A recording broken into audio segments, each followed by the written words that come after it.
Good morning. So, continuing with the previous question, that is depending on the H by W ratio and alpha value from table 5 of IS 875, you can do interpolation for alpha equals 18.45 degrees.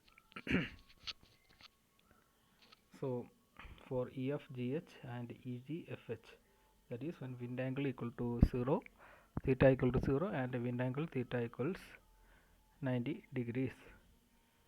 Now assume CPI equals plus or minus 0.2 from clause 6.2.3.1. So let us look at that clause 6.2.3.1. So look at this clause 6.2.3.1. It is written in case of buildings where the claddings permit the flow of air with openings not more than 5%. So if the percentage of opening is less than 5, only then clause 6.2.3.1 can be used.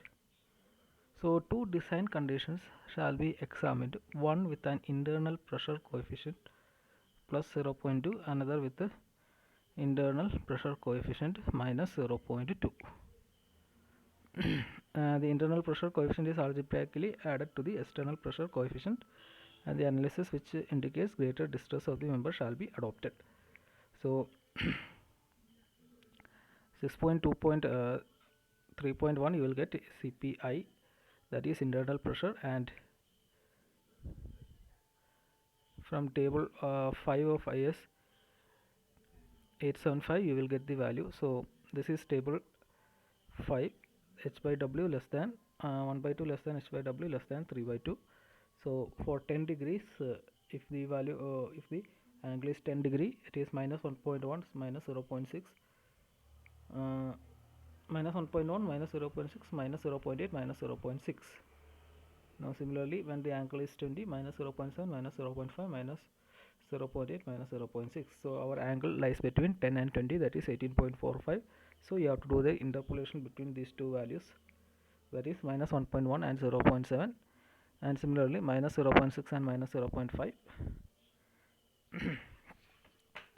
So as usual, there is EFGH and EGFH are given in the plan.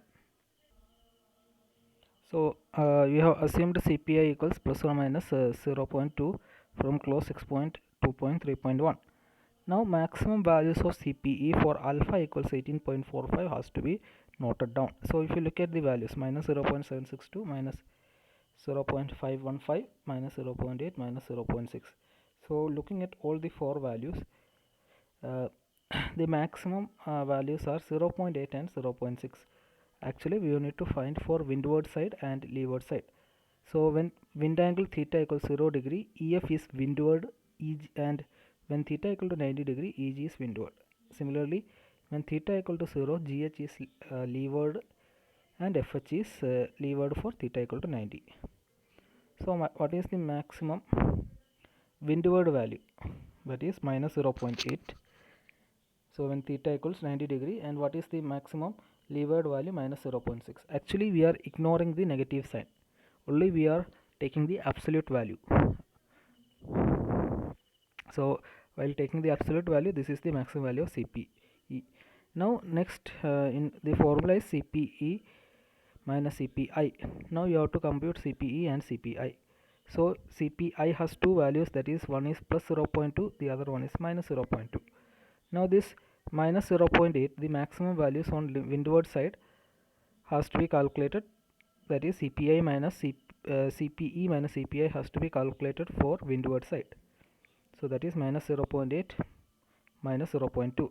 So I have written a tabular column for that. So you can see here CPE values are minus 0.8 and minus 0.8 on EG, and for FH, that is leeward side, it is minus 0.6.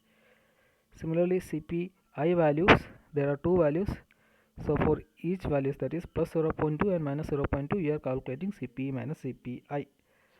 So CPE minus 0.8 minus when CPI is 0.2, CPE minus CPI is minus 1. Similarly, when CPE equals minus 0.8, CPI equals minus 0.2, CPE minus CPI will be minus 0.6. Now for FH is leeward. So CPE is minus 0.6 for FH. Now CPI is 0.2 and minus 0.2. So when it is 0.2, it is minus 0.6 minus 0.2, CPE minus CPI. So you got 4 values. Now among these 4 values, now for windward, that is for EG, what is the value of maximum value of CPE minus CPI? So you can see minus 1 and minus 0.6. Minus 1 is the larger value. Similarly for FH, that is leeward side, CPE minus CPI values are minus 0.8 and minus 0.4. So which is the larger value for leeward side? It is 0.8. Now our objective is wind force in windward side equals CPE minus CPI into A into PZ. Now what is A? A is actually the inclined area of the panel. Now this inclined area of the panel and plan area both are different. The plan area is actually horizontal length of the panel, but here when you are doing for wind calculation, wind force, in the formula of A, it will be inclined area. So inclined area means inclined length into spacing. So what is inclined length? So we have calculated length of principal rafter as 9.484. Now length of each panel sloping. So sloping value is 3.162 L0 U1. So actually the length of L0 U1, U1 U2, U2 U3 in this given figure is actually sloping panels. So that value 3.162 multiplied by 4, that is spacing, will give the inclined area of panels. Now CPE minus CPI into A into PZ. For windward side, maximum value of CPE minus CPI is 1. So that's why that maximum value has to be considered. Now similarly for leeward side, the maximum value of CPE minus CPI is 0.8. So that value is considered. So you will get 7.15. Now you mark the wind forces. So when you mark the wind forces, the values are actually negative. Both in windward side also the force is negative, and in leeward side also it's actually negative. Actually here it is minus 7.15. I have missed to write that minus value. So both the values are negative, so the forces will be perpendicular, and forces will be, the direction of the forces will be away from the panel point.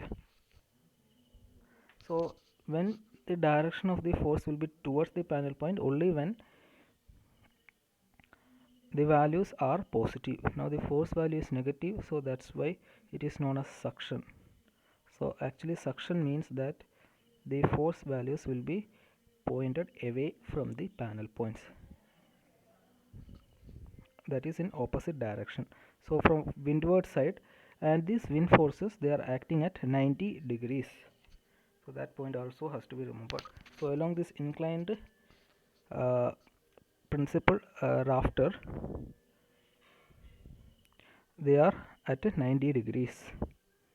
The forces are acting at 90 degrees. So 8.9 is windward side, 7.15 is leeward side. So always windward side is on the right, sorry, on the left. Windward is on the left, leeward is on the right.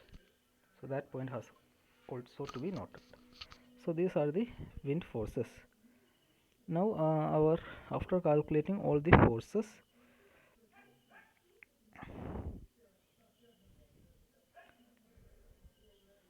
our next objective is actually, the question is determine the design forces in the members.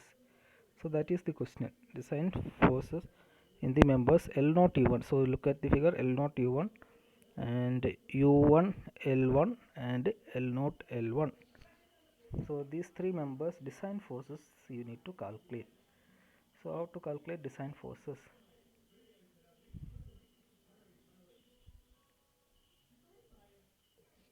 Now in order to determine the member forces in L0 U1 L1 and L0 L1. So member force due to dead load member force due to live load and member force due to wind load has to be calculated separately. So first is member force due to dead load. So the dead load values that we have calculated is noted down. So the procedure is, you have seen VL0 and VL6. So assuming the truss to be simply supported, our objective is to calculate first the reactions VL0 and VL6. So what is L0? L0 is the numbering of the panel at the eave. L0, L1, L2, L3, L4, L5, L6.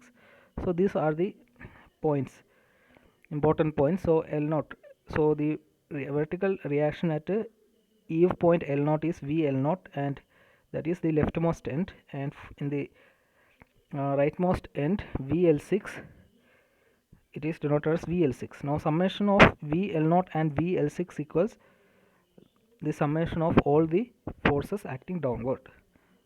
So VL0 and VL6 is acting upward. So VL0 plus sigma Fi equal to 0.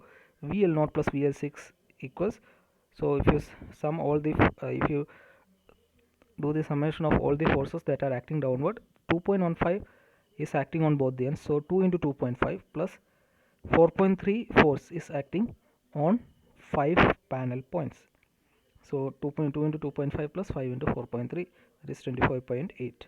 Now VL0 and VL6 is same because it is symmetric. So since it is symmetric, VL0 equals VL6 equals total load, that is 25.8 by 2, 12.9.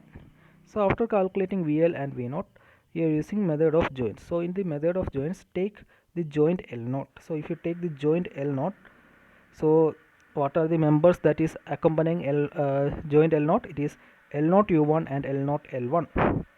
So I have assumed force in L0 U1 and L0 L1 as tension. So that's why the forces are pointing outwards.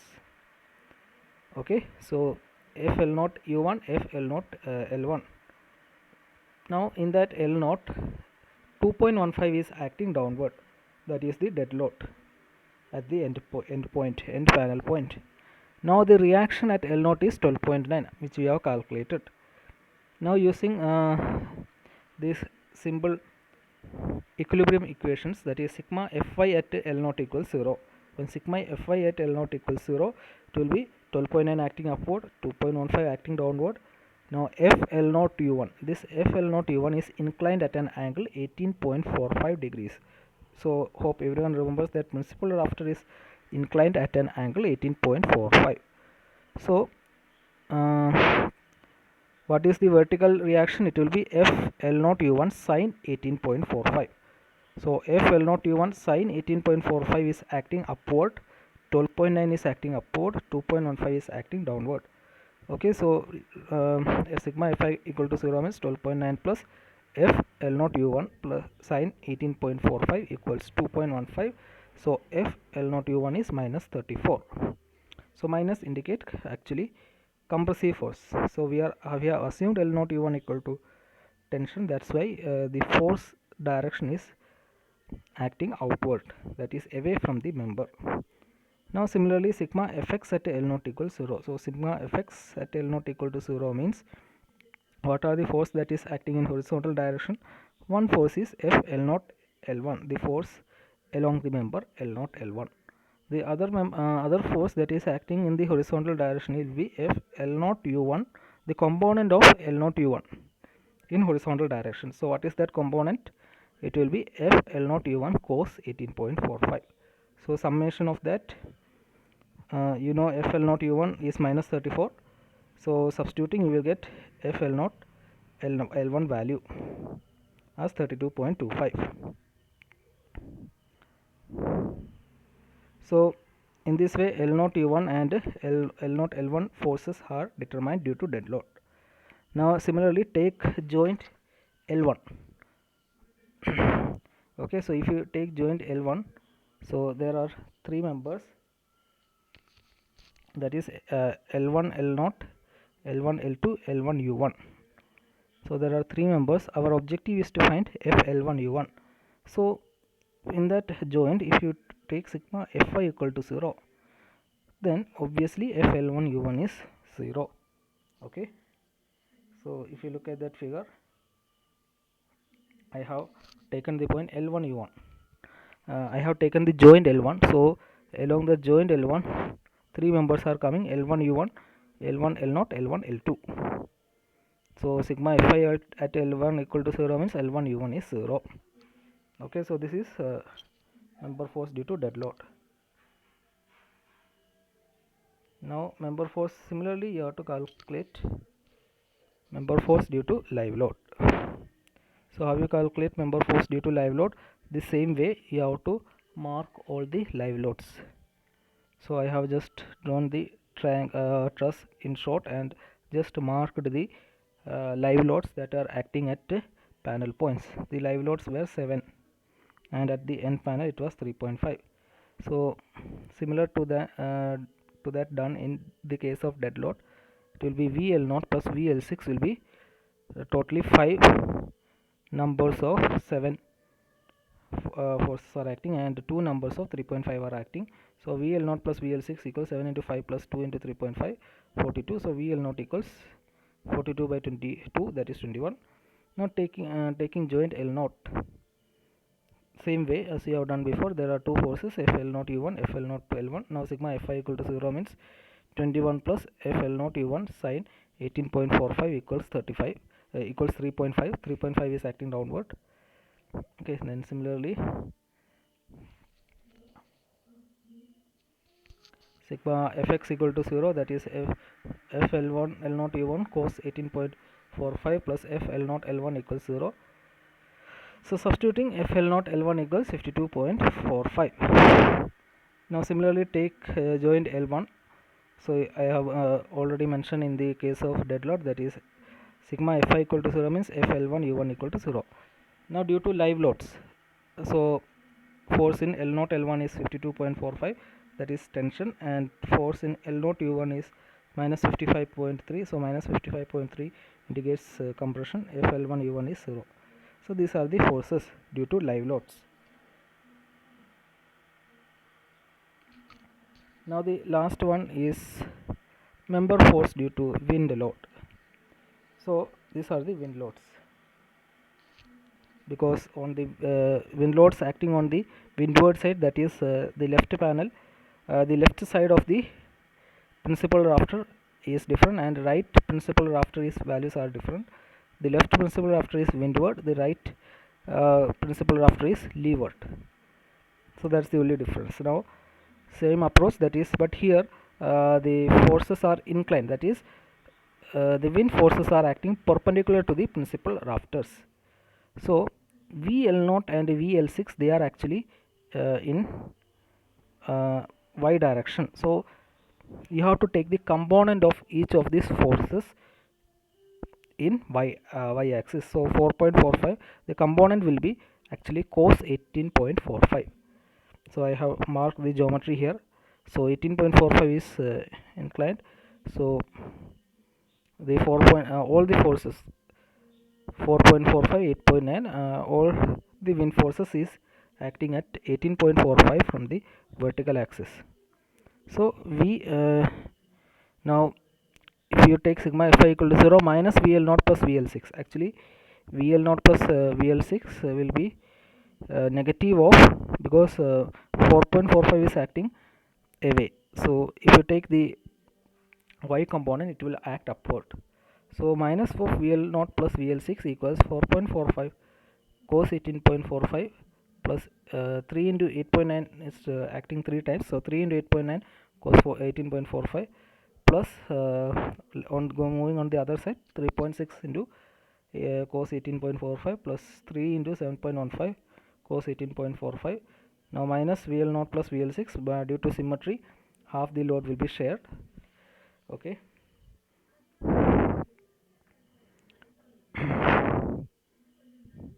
So it will be minus VL0 equals 26.65 or VL0 equals 26 point minus 26.65.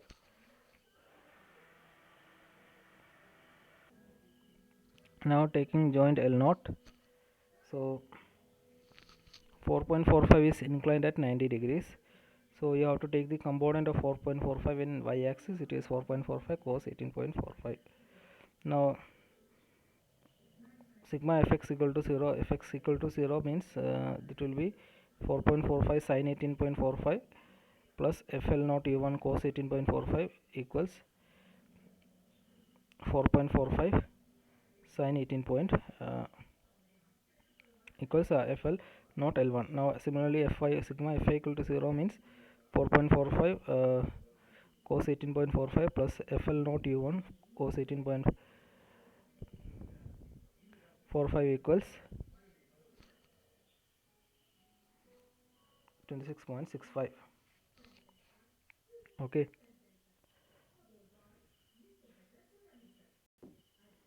Now solving, you will get FL not u1 is 70.87, FL not L1 is 65.82.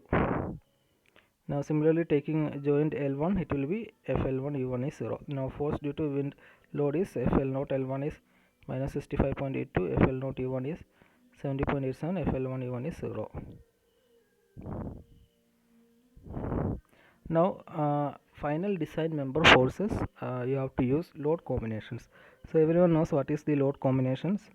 That is 1.5 dead load plus live load, 1.5 dead load plus wind load, 1.2 dead load plus live load plus wind load. So we are going drawing a tabular column. Now member force due to dead load, live load, wind load, L0 L1, L0 U1, L1 U1. Now design forces 1.5 dead load plus live load, 1.5 dead load plus live load, 1.2 dead load plus live load plus wind load. Okay, so always so solving 127.05. So for L0 L1 these values are given. Now maximum design force in L0 L1 will be so comparing the last three column values. So for L0 L1 127.05 is the highest value. So since it is positive, it is tensile force. Now similarly maximum design force is L0 in L0 U1 will be compare the values of the last three columns. So it is minus 133.95. That is minus sign indicates compressive. So that is the final answer.